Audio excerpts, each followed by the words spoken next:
Hello dear students, I am Dr. Iram Khan. Today we will start the unit on biotechnology for class 12th. In the earlier episodes related to this unit, we have already seen centrifugation and ultracentrifugation, which are the techniques used in biotechnology. Dear students, this unit on biotechnology is having two chapters, which are biotechnology principles and processes and biotechnology and its applications. We will start with the chapter on principles and processes of biotechnology. For convenience, I have divided this chapter into three parts. In the first part, we will discuss about the principles of biotechnology. In the second part, we will focus on tools of recombinant DNA technology. In the third part, the discussion will be focused on processes of recombinant DNA technology. Students, ever since the days of French philosopher René Descartes, who was a renowned mathematician and biologist of 17th century, all human knowledge, especially natural sciences, were directed to develop technologies which contribute to make the life of human beings comfortable. All the approaches to understand natural phenomena became anthropocentric or human oriented. The subjects like physics and chemistry gave rise to engineering, technologies and industries, which all worked for human comfort and welfare. Students, as we know that the major utility of the biological world is as a source of food. In this regard, biotechnology, the 20th century offshoot of modern biology, changed our daily life. Here, it is essential to take the name of Herbert W. Boyer, born in 1936. He is a researcher and entrepreneur in biotechnology. Along with Stanley and Cohen and Paul Berg, he discovered a method to coax bacteria into producing foreign proteins, which was the initial point for the field of genetic engineering. And we can say that this breakthrough was the basis upon which the discipline of biotechnology was founded. Biotechnology deals with techniques of using live organisms or enzymes from organisms to produce products and processes useful to human beings. Here, we should not confuse biotechnology with the processes like making curd, bread or wine, because they all are microbe-mediated processes. Today, the term biotechnology is used in a restricted sense to refer to such of those processes which use genetically modified organisms to produce the same on a larger scale. There are many other processes or techniques which are also included under biotechnology. For example, in vitro fertilization, leading to development of a test tube baby, synthesizing a gene and using it further, developing a DNA vaccine, correcting a defective gene. In this way, a proper definition of biotechnology is very important. The European Federation of Biotechnology, or EFB, has given a definition of biotechnology that encompasses both traditional view and modern molecular biotechnology. According to EFB, biotechnology is the integration of natural science and organisms, cells, parts thereof and molecular analogues for products and services. Dear students, now let us discuss about the principles of biotechnology. There are many techniques of biotechnology. Among those, the two core techniques that enabled birth of modern biotechnology are genetic engineering and maintenance of sterile ambience. Here, genetic engineering is a technique which is used to alter the chemistry of genetic material, which are DNA and RNA, to introduce these materials into the host organisms in order to change the phenotype of the host organism. Maintenance of sterile or microbial contamination free ambience is necessary in genetic engineering processes.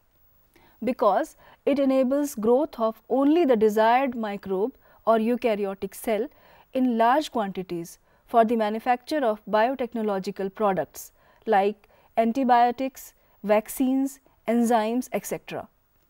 Let us now understand the conceptual development of the principles of genetic engineering. Dear students, we are aware of the advantages of sexual reproduction over asexual reproduction. The sexual reproduction provides opportunities for variations and formulation of unique combinations of genetic setup, some of which may be beneficial to the concerned organism as well as to the population. On the other hand, asexual reproduction preserves the genetic information. Traditional hybridization procedures used in plant and animal breeding very often lead to inclusion and multiplication of undesirable genes along with the desired genes. The techniques of genetic engineering, which include creation of recombinant DNA, use of gene cloning and gene transfer, overcome this limitation and allow us to isolate and introduce only one or a set of desirable genes without introducing undesirable genes into the target organism. Dear students, let us examine the likely fate of a piece of DNA which is somehow transferred into an alien organism. Most likely, this piece of DNA would not be able to multiply itself in the progeny cells of the organism. But when it gets integrated into the genome of the recipient, it may multiply and be inherited along with the host DNA. This is because of the fact that the alien piece of DNA has become part of a chromosome which has the ability to replicate. Students, in a chromosome there is a specific DNA sequence which is called the origin of replication. This sequence is actually responsible for initiating replication. Therefore, for the multiplication of any alien piece of DNA in an organism, the DNA needs to be a part of a chromosome which has a specific sequence known as origin of replication. This is why an alien DNA is linked with the origin of replication, and as a result this alien piece of DNA can replicate and multiply itself in the host organism.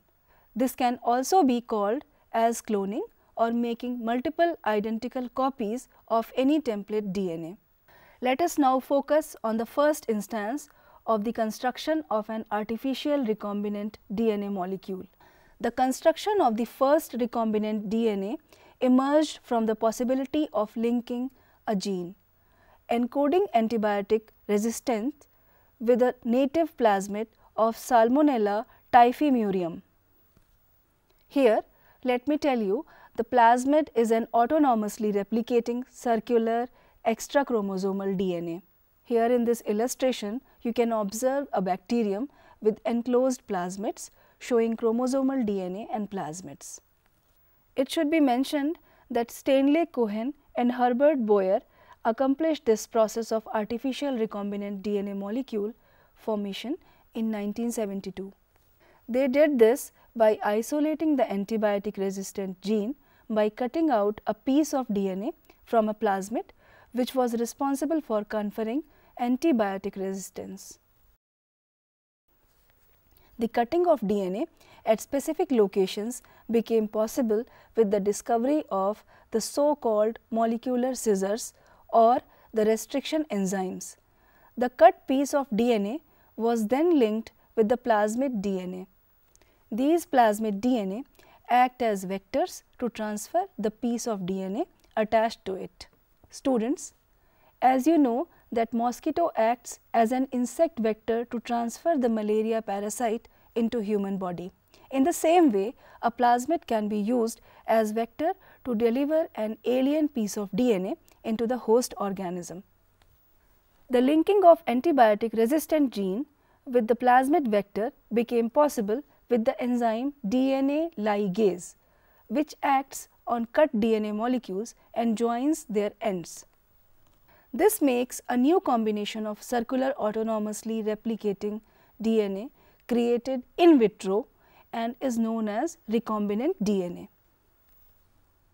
When this DNA is transferred into Escherichia coli, a bacterium closely related to Salmonella, it could replicate using the new host's DNA polymerase enzyme and make multiple copies. The ability to multiply copies of antibiotic resistant gene in Escherichia coli was called cloning of antibiotic resistant gene in Escherichia coli. In this way, we can make inference that there are three basic steps in genetically modifying an organism. The first is identification of DNA with desirable genes. Second is introduction of the identified DNA into the host. Third is maintenance of introduced DNA in the host and transfer of the DNA to its progeny. So, students, let us conclude the points discussed today.